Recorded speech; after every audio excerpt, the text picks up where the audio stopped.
बादशाह जबरदस्ती सुंदरी को अपने साथ ले जा रहा होता है कि तभी गुलाम गुस्से में अपनी रस्सियां खोलकर बादशाह के पास आता है। वो अपनी जेब से पिस्तल निकालकर बादशाह के सर पर रख लेता है और कहता है, सुंदरी सिर्फ मेरी है।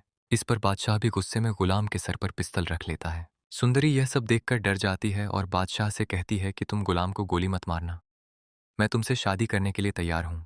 इस पर गुलाम बहुत हैरान हो जाता है और बादशाह अपने बंदों से कहकर गुलाम को दोबारा कैद करवा देता है। फिर बादशाह सुंदरी को लेकर अपने कराची वाले घर में चला जाता है। तभी जहांदाद बादशाह को कॉल करके झूठ बोलता है कि तुम्हारी फूफों का आखिरी वक्त है और वो तुम्हें याद कर रही हैं। इस पर बादशाह सुंदरी को कराची वाले घर में अकेला छोड़कर फौरन सुंदरगढ़ हवेली की तरफ निकल पड़ता है। फिर जहांदाद कुर्बान अली को कॉल करके कहता है कि तुम सुंदरी को कराची वाले घर से किडनैप करवा लो। इस पर कुर्बान अली अपने बंदों को सुंदरी को किडनैप करने के लिए भेज देता है। लेकिन जब सुंदरी उन्हें घर में आते देखती है तो डरकर अलमारी के पीछे छुप जाती है और फौरन बादशाह को कॉल करके बताती है कि यहाँ कुछ लुटेरे मुझे मारने आए हैं, इसलिए तुम फौरन यहाँ आ जाओ। इस पर बादशाह फौरन अपनी गाड़ी मोड़कर कराची वाले घर की तरफ निकलता है। लेकिन तब तक कुर्बान अली के बंदे सुंदरी को किडनैप करके ले जाते हैं। जब बादशाह वहां पहुंचता है और उसे सुंदरी नहीं मिलती तो वो बहुत परेशान हो जाता है।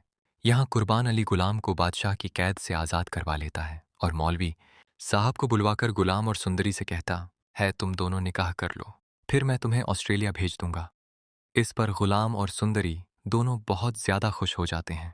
फिर मौलवी साहब गुलाम और सुंदरी से पूछते हैं, क्या तुम्हें यह निकाह कबूल है?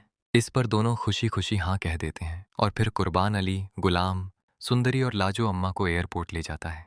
यहाँ बादशाह सुंदरी की लोकेशन ट्रेस करता है तो लोकेशन एयरपोर्ट की निकलती है। इस पर बादशाह फौरन एयरपोर्ट की तरफ निकलता है।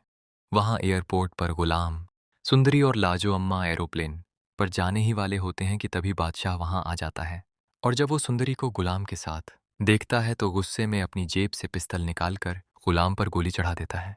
गोली सीधा गुलाम के बाजू में लग जाती है और इस पर सुंदरी बहुत रोने लगती है।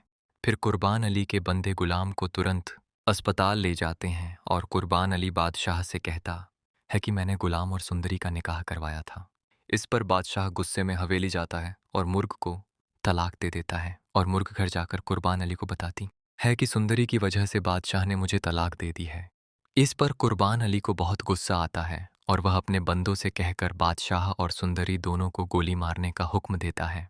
यहाँ जब बादशाह सुंदरी से जबरदस्ती निकाह कर रहा होता है तो तभी कुर्बान अली के बंदे इन दोनों पर फायर करते हैं।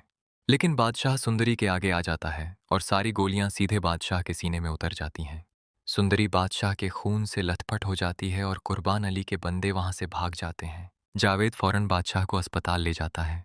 जब यह खबर जहांदाद को मिलती है तो वो और साहिब जान भी फौरन अस्पताल पहुंचते हैं। डॉक्टर जहांदाद को बताते हैं कि बे